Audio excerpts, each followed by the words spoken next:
Night Terrors by Gracie Jean. April 1st. God. God, oh God. I don't think I will forget ever. Right now, it is 12:23 in the morning, and I am awake. What the heck? I'm so tired, I can barely move. But I can't sleep. For the past 2 nights, I have been having terrible dreams. Oh God. Never in my life have ever experienced such terrifying things. I didn't write about my dream yesterday because I thought it was nothing. But now?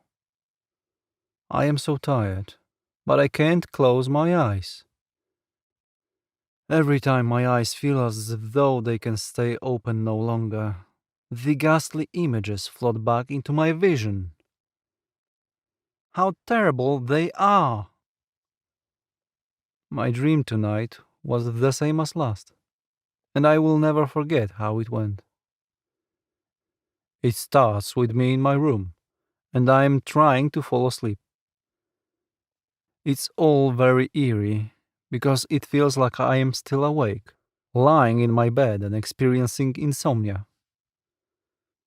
Just before I close my eyes and doze off, a clattering sound of breaking glass echoes down the hallway.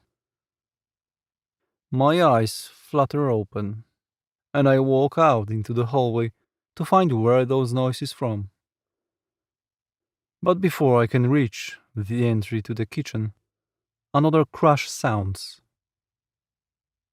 It doesn't come from the kitchen, so I continue to sweep through the rooms, as I clutch my favorite blanket around my shoulders. After thoroughly searching every room for the culprit, I gave up and go back to my room. But alas, this is where every fright comes into the story. I notice that my door is shut tightly when I come back, which is not how I left it. Now sweat seeps into my clothing. The house is suddenly very hot. So hot that I can't stand to have my protective blanket near me any longer. I frantically throw it onto the floor and decide to go into my room. I had the window open and it would certainly be cooler in there. I thrust my hand out and realize that now the door is slightly cracked open. I was certain that the door was fully shut only a moment ago, and now it is slightly ajar. Nonetheless, I continue into my bedroom. It is almost too terrible to recall those dreams for you. But I will keep going, so that you may all know what I'm dealing with. The door squeaks an unnatural squeak, and it seems to open without me giving any sort of effort to push it. The window is still open, but the wind outside is stopped. It is very silent in the room, so silent that you can hear every soft step that I take. A dark shadow-like thing is spread across the floor in the corner of the room, flat as a piece of fabric. While keeping my eyes focused on the black thing, I shuffle slowly towards my bed. The room is very, very cold, and I wish that I had brought my blanket with me. The soft sheets of my bed are stiff and almost as cold as the rest of the room. I still pull the sheet over me, shivering and shaking. My eyes are still fixed on the big black shadow, when ding ding ding dong! The alarm screeches so loud that my ears starting to ring. My alarm clock is electronic, but in the dream it sounds like church bells. I am trying to stay focused on the black thing, but big, bright flashes of color erupt from the screen of the clock, which I can see out in the corner of my eye. I cannot help but to let my eyes wander to the screen of the clock, leaving myself defenseless against whatever thing sat in the corner of the room. In a bold font, the device reads 12 o'clock. That's when I heard a sharp hiss and ripped my head back towards the shadow. The lights in the background faded, as did the loud noises. When my eyes finally adjusted to the new darkness, I could see it. The shadow was no longer stretched out flat. It stood big and menacing in the shape of a very tall and giant man.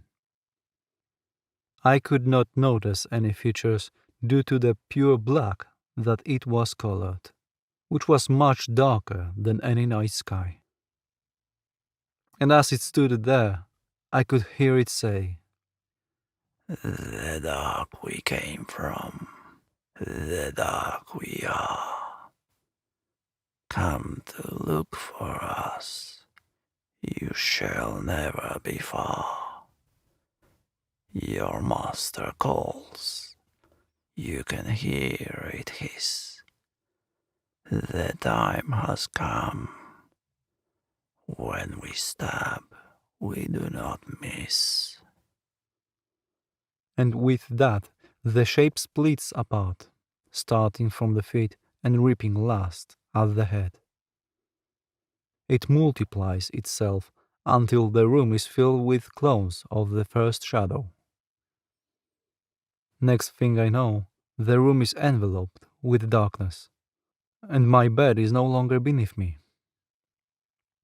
The chant that the first thing uttered was now being sung by multiple wispy voices, and it became louder and louder.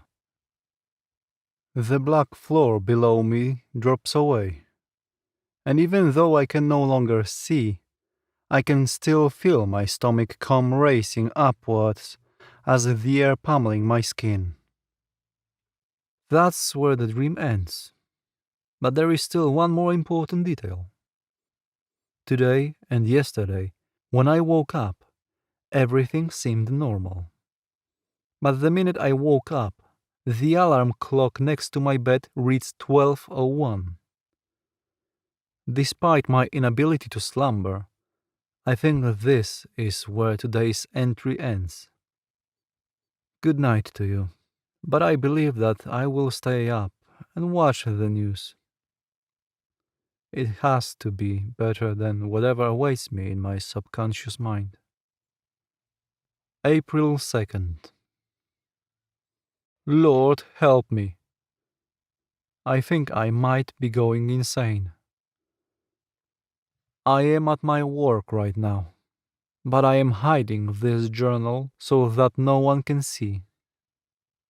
As you know, I have been having those frightful terrors, but last night was the worst of all. Yesterday, I did as I said I would and spent the rest of the morning with the television on. The daytime went fine, but as night rolled around, I sat in the living room of my apartment and decided that I would wait one more day before sleeping in my room. For a while, I sat there, but I couldn't stand to keep my eyes open any longer. I fell asleep, and just like that, I was back in the dream. It was almost the same as the last two, only the verses that the shadow sang were different. We know your soul. We were once you.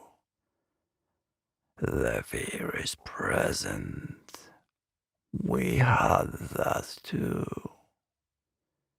Your time is here. Do not resist. The master wants you. Just hold out your fist. But that was not the end of the night. When I read my watch, it said 12:01. But what troubled me was the temperature of the room. The thermostat said that it was 72 degrees Fahrenheit, but that could not have been right because it felt like an oven in there. And then I heard a crashing sound.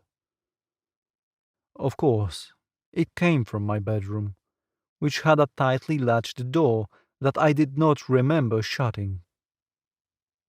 Instead of investigating, I decided it would be best to simply wait out my time in the living room. The television was shut off, which was strange to me because I had never turned it off myself. I was so terrified by then that I was shaking all over and covered in all of the pillows and blankets that were on the couch. It was hot inside, but they were the only protection that I could find nearby. I used my trembling hand to switch the TV back on, and the night went on completely normal from that point on. So here I am now, sitting slumped over in my cubicle, keeping this diary hidden beneath me. Who knows what people will think of me if they read this? I have no idea what to think of myself now either. But I refuse to return to that house tonight. Instead, I asked to stay the night at my brother's home, which is only across the town from where I live. I hope that my next entry is a bit happier. April 4th. I don't know what time it is, but it's probably close to 1:30 in the morning. I don't think I will ever check the time again. I had to leave. I thought that this may be the way for my family to know what happened to me. Yesterday night, I returned home with the confidence that no bad dreams were going to haunt me today. I spent the night before at my brother's home, and everything went very well. I didn't have any dreams at all, so I thought it would be okay to return home and sleep the next night. I went home and fell asleep in my bedroom. And of course, I had the dream once more. Only when I woke up, it was just 11:09. I was paralyzed with fear, and I watched as the clock switched to 12. My door flew open and smashed into the wall behind it. A huge black shadow, just like the one that was in my nightmare, flew through the door and started swelling up bigger. Its hissing voice was as loud as ever as it said, "4 times you have disobeyed. The Master wants you now, and you will come. The darkness in your soul is greater than others. You are destined to join us. Do not fight. This is what you are." and with that it thrust its body forward and wrapped its slithering fingers around my neck. In a desperate attempt to hold myself in place, I reached for the bedside table just as the creature lifted me and tried to pull me towards the door. I slapped my hand down and a faint light appeared. The creature vanished as quickly as a hummingbird wings can flap, and I was dropped to the ground. I realized that I had hit the top of my alarm clock, which had a button that shined a light to help you see. I left as quickly as I could. I am in a taxi right now, on its way to the river. I plan to jump in. I just cannot be alive when this is what I am living with. I'm sure you can understand. Wait. Now the car has stopped. The driver is not moving. He won't respond to me. The headlights just turned off. The whole car is shaking. Holy crap, When we stab, we do not miss. Thank you for listening to Night Terrors by Gracie Jean.